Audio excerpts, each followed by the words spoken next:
America क्या कुछ वहाँ पर क्या एक थिंक टैंक्स बैठ के डिसाइड करना चाह रहे हैं, उस हवाले से भी क्विकली आपको बताते हैं। सदर ट्रंप ने अमेरिका के इंतखाबात को धांधली ज़दा करार दे दिया। इंतखाबात चोरी किए गए, पूरी दुनिया में मजाक बन चुके हैं। ये बड़ा एक बस कहाँ से आया ये स्टेटमेंट अचानक से? बस जी डोनाल्ड ट्रंप साहब जो कह रहे हैं वो तो बस फिर उनको जो कहते हैं वो सुननी पड़ती है। अब उन्हें ठीक करेंगे वरना हमारा मुल्क बाकी नहीं रहेगा। अमरीकी सदर की जानिब से कहा गया। रिपब्लिकन से अपील करता हूँ कि वो इन निकात के लिए जिद्दोजहद करें। डोनाल्ड ट्रंप की जानिब से ये भी कहा गया तमाम वोटर्स के लिए वोटर आईडी दिखाना लाजमी हो। अमरीकी सदर की जानिब से कहा गया तमाम वोटर्स के लिए शहरियत का सबूत पेश करना लाजमी करार दिया जाए। डोनाल्ड ट्रंप की जानिब से ये मुतालबा भी किया गया है।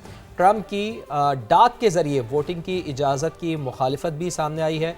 यानी डाक के ज़रिए उन्होंने ये कहा है कि वोटिंग की इजाज़त नहीं होनी चाहिए। इसकी मुखालिफत अमरीकी सदर डोनाल्ड ट्रंप की जानिब से की गई। लेकिन मतलब मेरा सवाल ये है फवाद, इस सारे मामले पर कि फिर कैसे होगा, क्योंकि वहाँ तो इतनी कोई डिस्टेंट स्टेट्स हैं जो ज़ाहिर डाक के जरिए एक प्रॉपर इलेक्टोरल सिस्टम है। मुखालिफत की है उन्होंने। हाँ। गो के सिस्टम तो उनका है, एग्जिस्ट करता है, लेकिन वो ये कह रहे हैं कि ऐसा होना नहीं चाहिए। लेकिन खैर बहरहाल अमरीकी सदर हैं, वो अपनी राय दे सकते हैं। वो भी तो इलेक्ट हुए हैं। हाँ जी हाँ, वो भी इलेक्ट हुए हैं। तो अब देखते हैं कि वो इनकी राय को कितना संजीदा लिया जाता है। ये अब आगे चलकर देखना होगा। और इसके साथ साथ हम अब बात कर लेते हैं पाकिस्तान के रोल को बहुत सीरियस लिया जा रहा है। पाकिस्तान के रोल को बहुत सीरियस लिया जा रहा है। दुनिया में सालिसी में जारी ईरान और अमेरिका के मुज़ाकरात की हम बात कर रहे हैं कि सदर डोनाल्ड ट्रंप ने अमेरिकी कौमी सलामती टीम के साथ बैठक लगाई है और मुज़ाकरात से मुताल्लिक़ ईरान की तजावीज़ का उन्होंने जायज़ा लिया। जैसा कि हमने आपको कल भी बताया था कि ईरान की जानिब से तजावीज़ पेश की गई हैं और आज बाकायदा इजलास हुआ है और इस इजलास में उन्होंने इन तजावीज़ पर गौर किया है। और इस गौर करने के बाद तर्जुमान वाइट हाउस ने मीडिया से गुफ्तगू में इसकी तस्दीक भी की है और उन्होंने ये कहा है कि आबनाए हुर्मुज़ खोलने से मुताल्लिक़ ईरान की तजावीज़ पर बातचीत इस इजलास में की गई और बारूदी सुरंगें हटाने के ऑपरेशन से मुताल्लिक़ उन्होंने कहा कि मुझे मालूमात नहीं है। सदर ट्रंप की रेड लाइंस बिल्कुल वाज़ेह कर दी गई है। कोई भी मुआहदा अमरीकी मफादात को देख कर किया जाएगा। कैरोलाइन लिविट ने ऐसा कहा। सिर्फ ऐसा मुआहदा चाहते हैं जो ईरान को जौहरी हथियार हासिल करने से रोके और हसास सफारती मामलात पर मीडिया के जरिए मुज़ाकरात नहीं किए जाए। ये वही वाली लाइन है जो उन्होंने कल भी कही थी कि मीडिया के जरिए कोई मुज़ाकरात नहीं होंगे, यानी कि ये मामला बड़ा स्मूथली आगे टैकल होगा। ईरान ने पहले अपना हुर्मुज़ खोले नाकाबंदी खत्म करने की तजवीज़ दी थी, जौहरी मुज़ाकरात बाद में करने का मशवरा दिया था। तो क्या कहना था कैरोलाइन लिविट का, जरा सुन लेते हैं।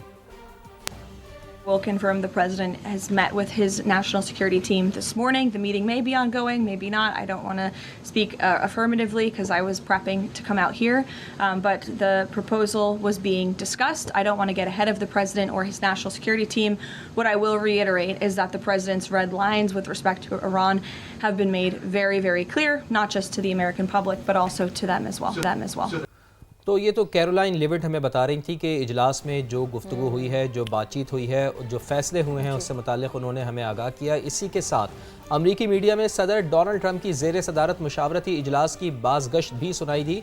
वॉल स्ट्रीट जर्नल का कहना है कि अमरीकी सदर ने ईरानी तजावीज़ को यकसर मुस्तरद नहीं किया, जैसा कि अभी हमने आपको बताया। लेकिन साथ ही ये भी लिखा है कि अमरीकी सदर डोनाल्ड ट्रंप ने इजलास के दौरान ईरान की नीयत पर शक का इजहार भी किया है।